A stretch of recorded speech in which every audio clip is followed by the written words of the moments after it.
I got my nice camera hooked up. Welcome to another episode of me doing sound design for 15 minutes. I want to be clear that I do most of my sound design in the context of music, even if that may just be a simple rhythm. But sometimes I do sound design without any sort of context. Both have different results. I think the latter has more opportunity to go in strange and weird directions. So let's take that approach today. I had a request from one of my patrons to focus on bass sound design. So I'm going to set an alarm right now for 15 minutes. Boom, and it's going. And I'm going to show you a little bit about building bass in PHASEPLANT. So I'll synthesize something from scratch and start layering. PHASEPLANT is all about layering. So let me switch to the tutorial screen, and here we go. So I'm going to go in this pre-master group here, go into the side chained here, and I'm going to just create a new instrument track and load up a PHASEPLANT. Okay, so I'm going to load a couple things before we really get going here. I'm going to group the PHASEPLANT so that I can access the macros whenever I need them. So here are the macros. I'm also going to get some Ableton stuff out. So if this is new to you, you should have this if you're in 10 and up. I think you can download something even for 9. Just go on maxforlive.com. But it's called Expression Control. So this is a cool like Max for Live device. It's good to have around because this can really allow you to unify your synthesizer in the instrument section with whatever comes after it in terms of effects. So right off the bat, I might put some sort of delay based effect. Let's go for Echo Boy here. So now I'm just gonna mute this first, and I'm not gonna mess with this expression control yet. I'm just gonna go straight into PHASEPLANT. So let me get rid of this pop-up. So I'm gonna make an ideal sub first so that I have the sub dialed in.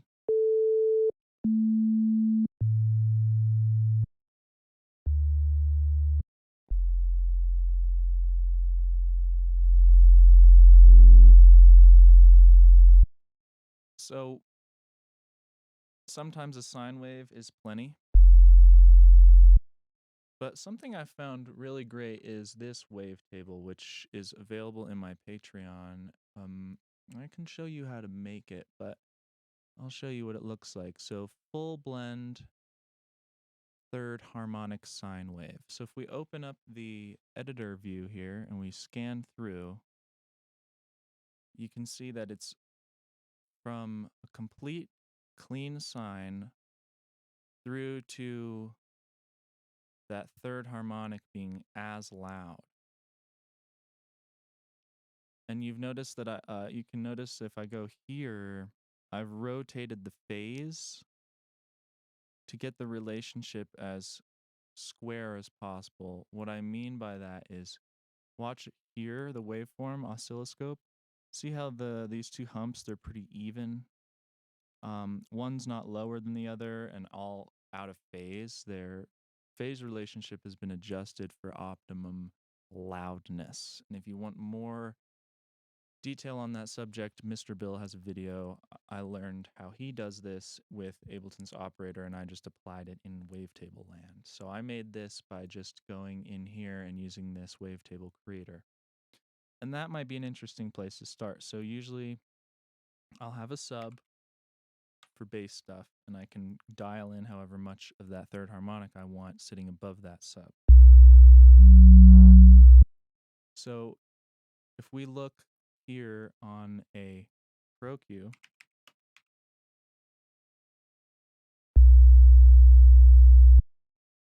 you can see that third harmonic. It also looks like maybe there's an artifact way up high from the wavetable. And, I never actually noticed that. Maybe I'll try to do an effect like a fix, like I think crossfade this. Yeah. I think this will allow me to crossfade.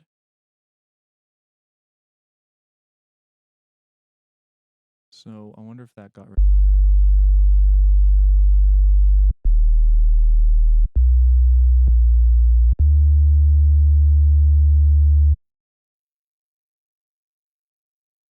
I can't even hear that.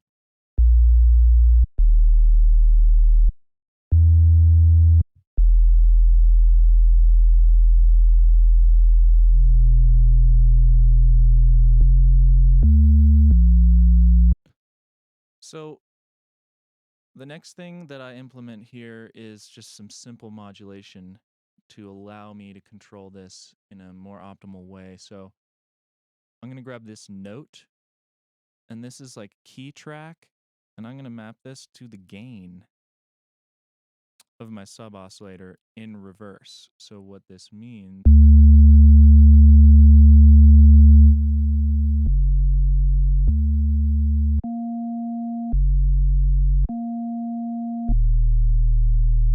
so my lowest note that I'm probably going to play is like a low, low C note.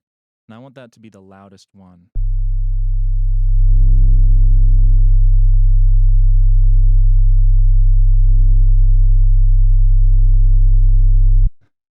I want it to be like distorting a little.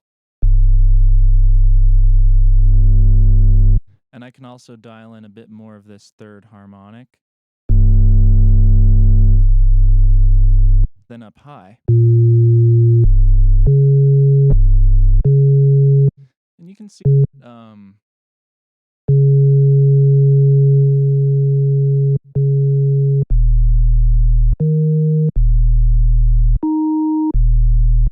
and the reason I do this, I'm going to turn on glide here. I'm going to turn on, we're going to do a test. Okay, so if I'm on legato mode, polyphony 1,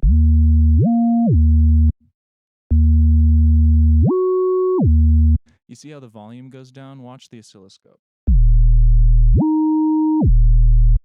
That's going to help so much with your mix if you're playing any high notes with your bass.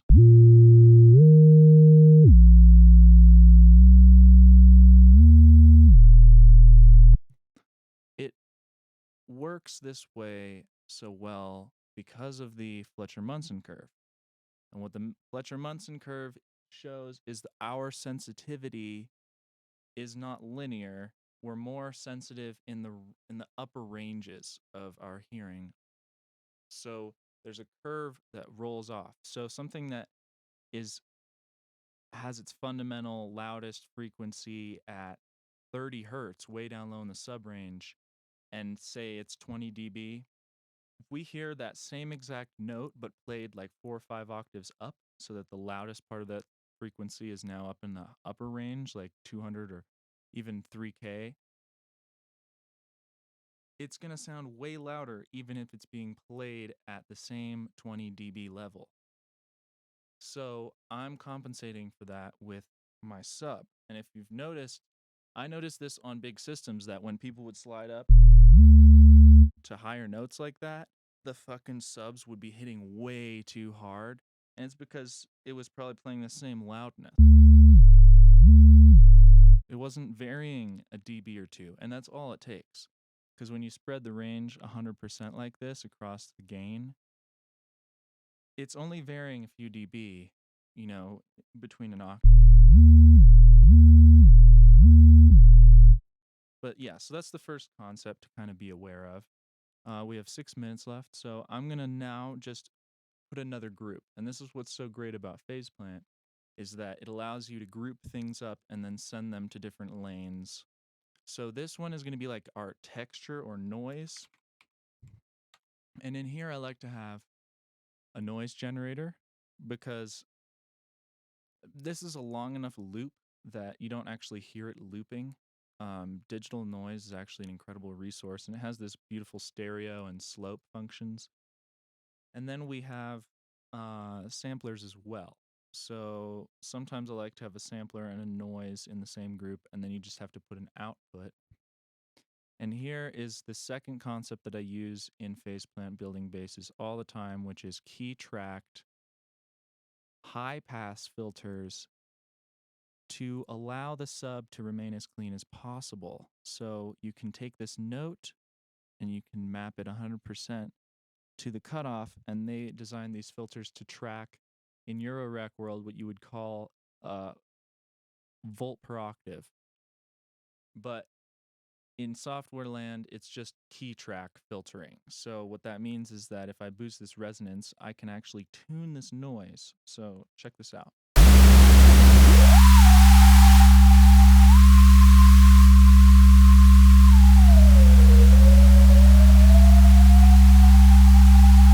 So there it's hitting about a fifth above our fundamental, like many octaves above the fundamental sub.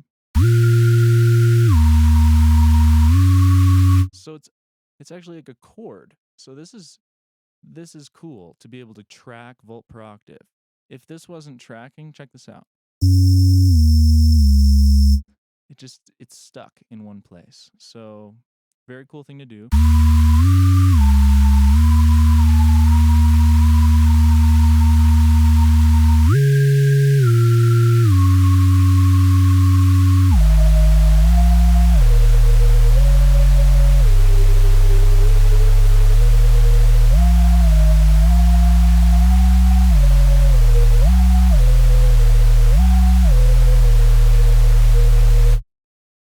So the noise is just kind of droning around. Let's let the noise ring out a bit longer with this main amplitude.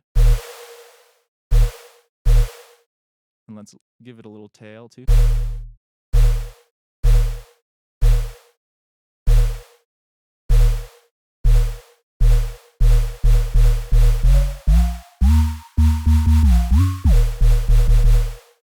So I can make this sound like it's getting distorted by the sub while maintaining perfect clarity through the use of, and I only have 2 minutes left, so this is the last step in this video, but amplitude modulation being applied from the sub oscillator to the noise.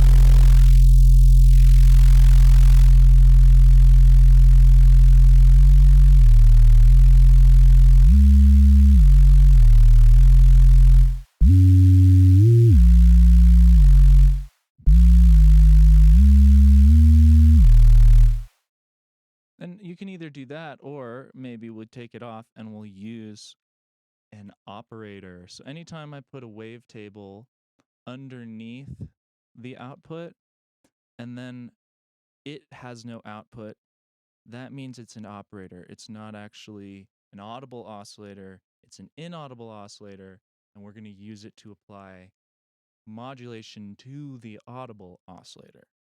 So let's pick a cool wavetable. I'm going to go into these ones that I made out of modular recordings that are available on my Patreon if you're interested.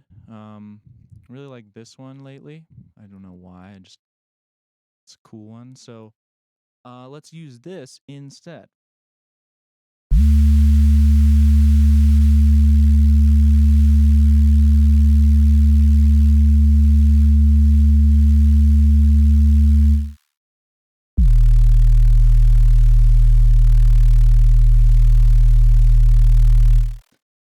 So maybe we could get we could get an LFO put it on unipolar, one shot and retrigger mode.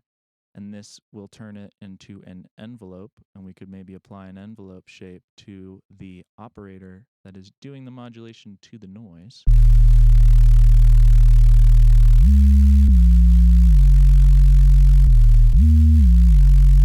If you put retrigger on, then it'll retrigger this every time you hit a note.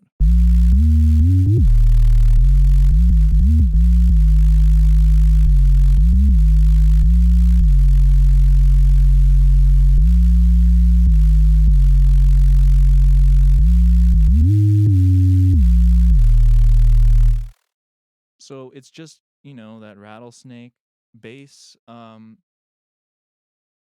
That is all I have time for today. That was 15 minutes. I don't want to take any more of your time up. Let's go back to the main screen and just recap. Shades McCoy, what DAW are you using? This is Ableton Live 11 Suite. Yes, Ableton Live 11 Suite. I also write in Bitwig. I prefer Bitwig sometimes. Big ups. Hell yeah. Big up, Shades. Fuck yeah. Do you listen to Shades? Shades is fucking amazing.